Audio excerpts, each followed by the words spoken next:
What's going on, guys? I'm Fuller from Full Force Defense, and today we're going to be installing the AR15 short throw 45-degree safety selector. And there's a few good reasons why you might want one too, so stick around and I'll tell you why I bought one.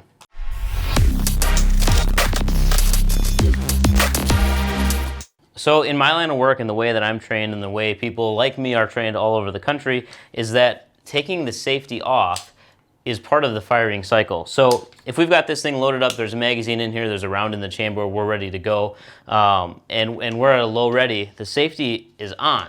Even though we know that we're scanning for threats, we're looking for threats, we're getting ready for something pops up and we need to take that shot, the safety's still on at this point. As it comes up, it's one fluid motion where the safety's off and the trigger is pulled.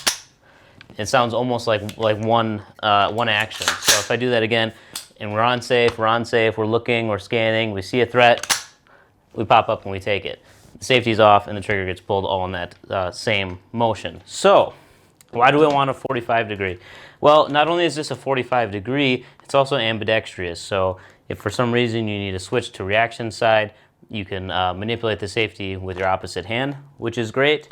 And on top of that, the throw right now is 90 degrees from safe to fire.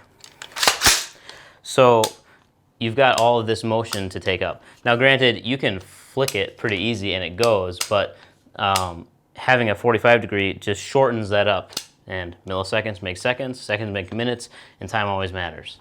So when we open up the MIL-SPEC safety here, there's really only two things inside. You have your safety, which I'm going to call a safety assembly because there's actually more than one piece. And then you also have a Allen key in the back of the packaging as well that we're going to need. So to do this, there's really no reason to work on this whole gun at the same time here. We only need the lower. So we're going to pop out our pins, one in the back, pull this guy out, fold it forward, pop out the front pin, and we can discard the whole upper because we're only going to be working with the lower here, and we need access to the stuff inside here, possibly. I'll explain that in a bit. So now we've got the lower assembly off here. You don't really need much for tools to do this. Depending on what kind of grip you have, like this one is a Magpul MOE. It's got a 3/16 Allen in here, or you can just use a nice fat flathead screwdriver to get it out of there. Depending on what you have, it's going to be secured differently. But either way, this has got to come off. The only other thing we need is the Allen key. Actually, this is a Torx that was supplied with the safety. So that's what we're working with here. In order to get at this, like if you've got the Magpul one, there's this little button on here. You got to slide out this cover plate. And the reason why they do this is, I don't know, some people store like batteries and stuff in there, but I don't have anything in there. So there's just one screw in there. That's what we want to take out. Hopefully you guys can see this okay on the camera. Now inside of here, shouldn't say inside of here, inside of this portion here on the flat side of your safety, if you've just got like a MIL-SPEC safety, the side that your magazine releases on, there should be a little spring and this little detent pin, and that's what's holding this. That's what gives your safety the click when you move it. So we'll pull this off and try not to lose that spring. So I'm just going to loosen this all the way out. These are surprisingly long. Okay. So there's our screw that holds the pistol grip on. And now these are usually wedged in here pretty good, so they're not just going to fall off. But I'm going to try to take it out slowly. Yep, okay, so we can see from there. I'm going to move the camera so I can get a shot of this. But this spring is what's holding in our detent pin that holds the safety in place. So as we slide this out of here, you just got to be very careful and kind of wiggle it back and forth. Okay, and our spring stayed in the pistol grip, which is good. Sorry about the focus there. Now inside of this little hole, you can see kind of that brass colored piece there. Let's try this. Where are we? That's what we're trying to get out. So usually just a whack on the table or on your hand and this piece will fall right out of there.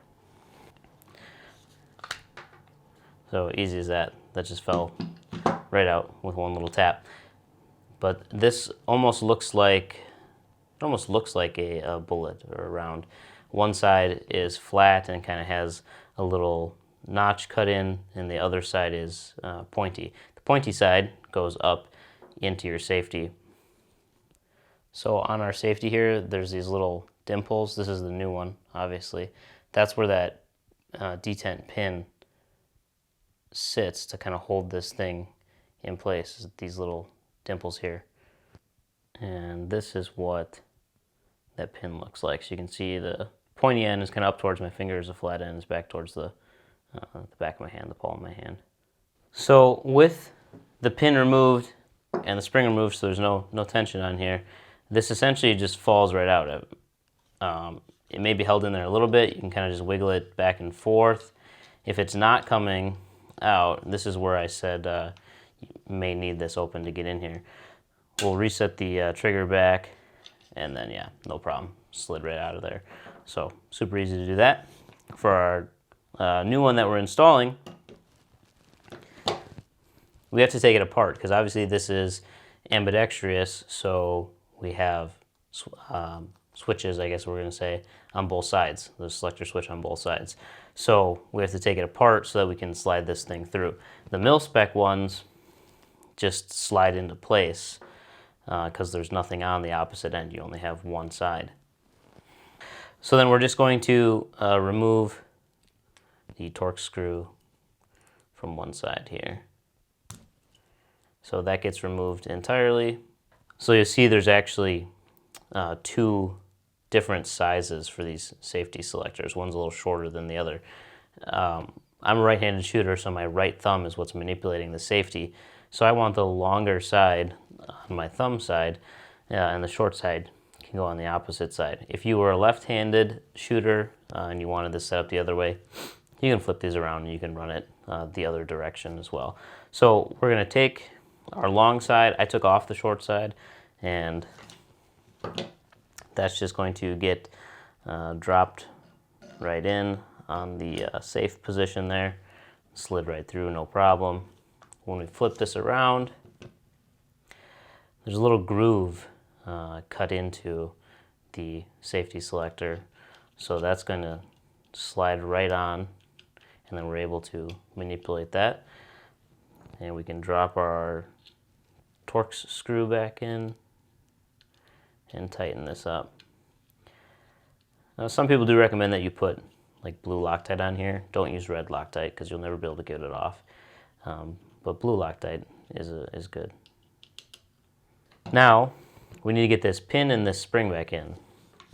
Pin's easy, and because the spring is still in our pistol grip, it's also pretty easy.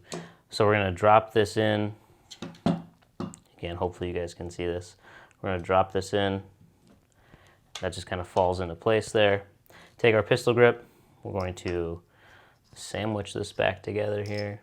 The important part is to line up the spring with your little detent pin in there and make sure that you don't bend that spring as you put it together.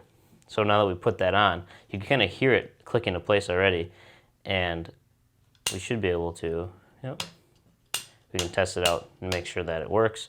Even though we don't have the screw in place yet, we can still just hold this and test that out. So because that worked, I'm confident that we can put this thing back together. We're going to take our screw and we'll get our pistol grip back installed.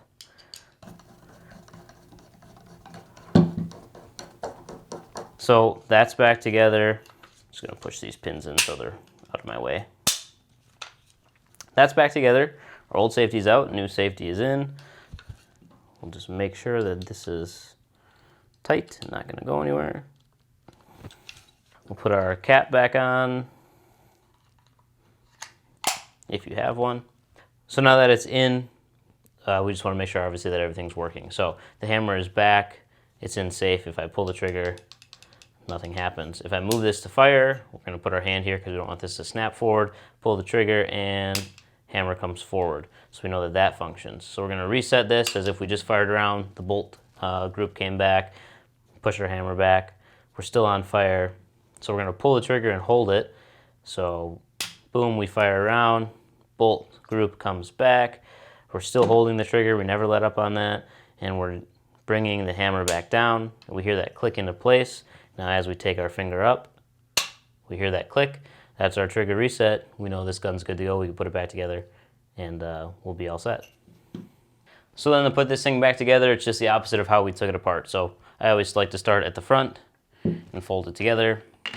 Obviously we're making sure our pins are both out. At this point, we're going to slide the front pin back in, take a rear pin out, close it up, put our pin back in, and we are good to go. It's on safe. Is it safe?